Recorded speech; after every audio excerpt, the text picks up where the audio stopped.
भगवान शिव, भगवान विष्णु और माँ दुर्गा, इन तीनों में कौन बड़ा है?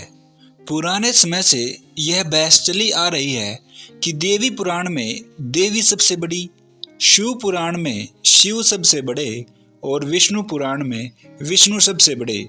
ये सुनकर ऐसा लगता है कि ये तो विरोधाभास है, लेकिन नहीं, शास्त्रों में कोई विरोधाभास नहीं, बस ध्यान से समझना जरूरी है।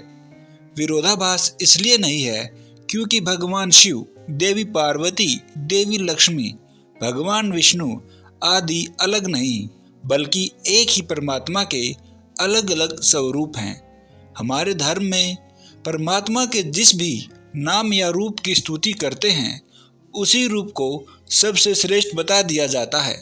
वीडियो में आगे जाने से पहले वीडियो को लाइक और हमारे इस चैनल को सब्सक्राइब जरूर करें।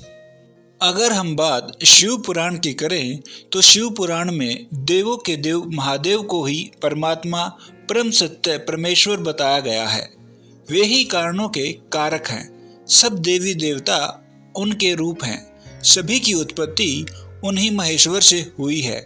शिव जी की स्तुति करते समय उपनिषदों में भी कहा जाता है कि भगवान शिव ही ब्रह्मा, विष्णु, पार्वती, लक्ष्मी, सरस्वती, कार्तिकेय, गणेश, इंद्र, सूर्य, चंद्र, वायु आदि हैं। शिव स्वयं ये रूप धारण करते हैं, इसलिए शिव सबसे बड़े हैं। वे ही आदि, मध्य और अंत हैं। कालों के काल महाकाल हैं। वे ही रचयिता और पालन करता और विनाश हैं। ब्रह्मा के रूप में रचयिता, विष्णु के रूप में पालन करता है भगवान शिव ही है। विनाश तो करते ही शिव जी हैं।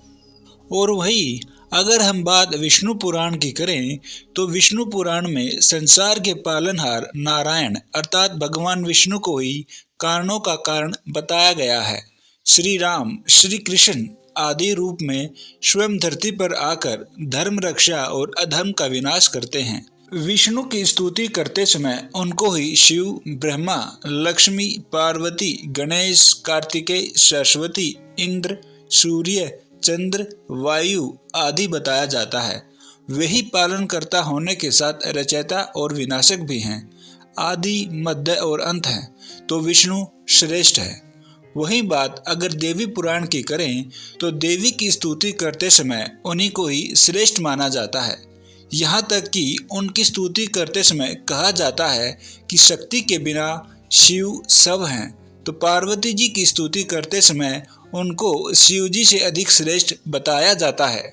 लक्ष्मी जी के बिना विष्णु जी को भी ऐसा ही माना जाता है। इसलिए देवी की उपासना करते समय उनको ही सब कुछ मान लिया जाता है। मूल प्रकृति देवी ही शिव, विष्णु, ब्रह्मा, गणेश, कार्तिकेय आदि हैं। प्रकृति ही पुरुष के अलग अलग रूपों में उसका साथ देती हैं। भगवान शिव के साथ पार्वती जी रहती हैं। वे ही दुर्गा, काली, अन्नपूर्णा, शीतला आदि रूप धारण करती हैं। तो गौरी माता शिव जी की अर्धांगिनी है। शिव भव है तो दुर्गा भवानी है। शिव रुद्र है तो माँ पार्वती रुद्राणी है। प्रकृति शिव जी के साथ पार्वती रूप में, विष्णु के साथ लक्ष्मी रूप में वास करती हैं। विष्णु भगवान जब श्री राम बनते हैं, माँ लक्ष्मी तब सीता माता होती हैं। जब नारायण भगवान श्री कृष्ण बनते हैं तो लक्ष्मी जी उनके साथ राधा, रुक्मिणी आदि रूपों में लीलाएं करती हैं। ब्रह्मा जी के साथ प्रकृति सावित्री और सरस्वती के रूप में वास करती हैं। तो प्रकृति यानी परमात्मा का स्त्री रूप के बिना परमात्मा के पुरुष रूप अधूरे हैं। इसलिए देवियाँ श्रेष्ठ, देवी माँ मूल प्रकृति श्रेष्ठ है। तो ये परमात्मा के कुछ स्वरूप हैं। बाकी सब इन रूपों के अवतार या पुत्र पुत्री के रूप में पूजे जाते हैं। हिंदू धर्म में पंचब्रह्म शिव, विष्णु, देवी, गणेश और सूर्य की आराधना करी जाती है। लेकिन केवल इनकी ही नहीं, और भी रूपों की पूजा होती है। वो सब इन पांचों के ही अवतार या पुत्र आदि में गिने जाते हैं। उदाहरण के तौर पर कार्तिकेय जी की पूजा दक्षिण भारत में बहुत होती है। पंचदेवों में उनका नाम नहीं, लेकिन वे शिव और शक्ति के संयोग से उत्पन्न हुए, इसलिए वे भी शिव जी से अभिन्न हैं। वे भी भगवान हैं। हनुमान जी भी शिव जी के अंश अवतार हैं। श्री राम और श्री कृष्ण तो साक्षात विष्णु ही हैं। शनिदेव सूर्य भगवान के पुत्र हैं, तो वे भी परम तत्व से अभिन्न हैं। तो हमारे शास्त्रों की यह शैली है, जिनकी स्तुति करते हैं उनको सत्य और पूर्ण परमात्मा बताते हैं।